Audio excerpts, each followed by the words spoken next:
আইনের গতিতে আইন চলবে। তবে আমরা যারা এখানে উপস্থিত আছি আমাদের কাছে খেয়াল রাখতে হবে সামাজিক সম্পৃক্ততা। লাগে আমরা যেগুলো আমরা বাংলাদেশ জিন্দাবাদে বিশ্বাস করি, বাংলাদেশি জাতীয়তাবাদে বিশ্বাস করি, এখন খবর আকাশ বাইরে বন্ধ করে দেবেন।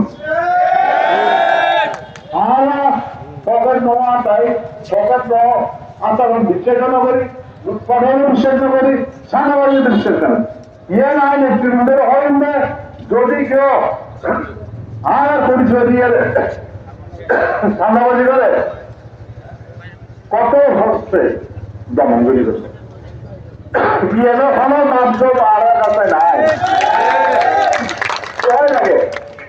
লাগে আমার কাছে এই লোক মুসলমান আমরা বাড়ি দিচ্ছু কাজ করে দিচ্ছু তারা যদি অন্যায় যদি থাকে জায়গা জমিন দখল করে থাকে কীর্তন করি যারা জায়গা জমিন বেদখল হয়ে আইন হেনরি নরেন ম্যাডাম মেরেছি এর হয়ে তারে অন্য জায়গা জমিন আবার দখল তাদের জায়গা আপনাদের জায়গা জমিন যদি বেদখল হয়ে থাকে আবার আপনারা পুনরায় আপনাদের সম্পত্তি আপনারা নিয়ে নেন, কিন্তু কোনো মারামারি কাটাকাটির মধ্যে নিয়ে নাও। তাদেরকে আপনারা কাগজ দেখাবেন সমঝোতা। তো আপনারা এই জিনিসটা অবশ্যই আপনাদের করতে হবে। কি শুনলে আজ এই কেন আমার প্রয়োজন করে বড় সাহস দরকার বহু জায়গা জমি বহু মানুষের বেদখল দিয়েছি। তো ভাই বন্ধুরা আজকে আমরা হস্তর জন্য আজ যে কোনো উত্তর উত্তর কিছু চাইতে নয় এখানে আইডিওলজি পেজে মনে ওই দাঁড়াতে আসছি। তো আমরা দেখুন একজন হাজার সারা মন্ডলে আন্দোলনের দোয়া করিবেন এবং বিশেষ করে আর মাহবুবের আর সালাম দেবেন এবং আর এখানে হাত দিলে দোয়া করিবেন।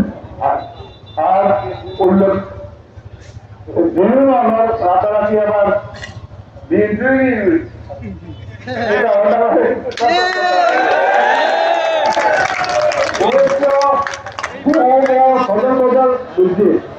এখন আবার রাতারাতি জাতীয়তাবাদী সমিতি। তো এই ব্যাপারে মেহরবানি যদি সতর্ক চাইবেন তুমি যদি করতে চাও আরো হওয়া আপত্তি নেই, কিন্তু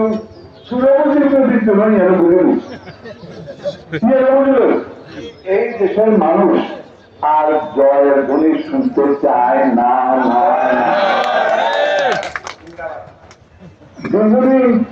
এই জয় জয় গড়িয়ে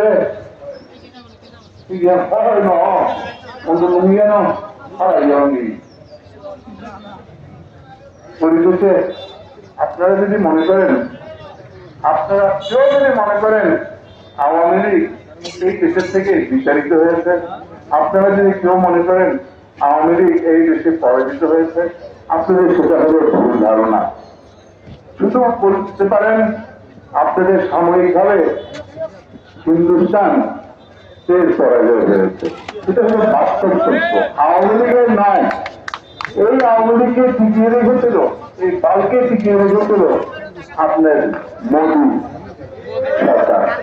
না হলে দীর্ঘ 15 বছর আমাদের দাসত্ব করতে হতো না। তারা